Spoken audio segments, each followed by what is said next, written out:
सर्वांना जय शिवराय आणि जय श्रीराम. खऱ्या अर्थाने आमची यशवंती आधार सामाजिक संस्था गेल्या 8 ते 10 वर्षापासून संपूर्ण महाराष्ट्रभर वेगवेगळे उपक्रम राबवते. त्या उपक्रमातील हा एक उपक्रम म्हणजे एक घास प्रेमाचा.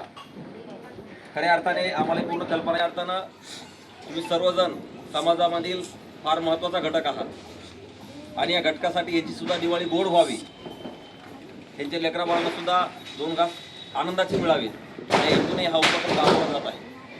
आपण बघत आहोत की फटाक्याची आतिषबाजी होत आहे. आम्ही गेल्या 4 ते 8 दिवसापासून घरी पोहोचत नाही आहेत लवकर वेळेत. गेले 3 दिवस मी रायगड होतो स्वतः आणि त्याच्या 2 दिवसापासून फळवाटपाचा कार्यक्रम चालू आहे. पण इतरांसाठी आणि समाजासाठी काहीतरी करण्याची भावना आहे म्हणून सगळ्या गोष्टी होऊ शकतात आणि आपल्या सगळ्यांची प्रेरणा आहे. एकंदरीतच आम्ही या ठिकाणी आलो, आमची थोडीशी ओळखही झाली, आमचा आपण मानसन्मान केला, त्याबद्दल कासार आपला पूर्ण परिवार आणि या ठिकाणच्या सर्व परिवाराचे मी मनापासून आभार मानतो. जाधव साहेब, आपण मला धन्यवाद देतो कारण आपल्यामुळे या ठिकाणी येण्याचा योग आला. मनापासून सर्वांचे आभार.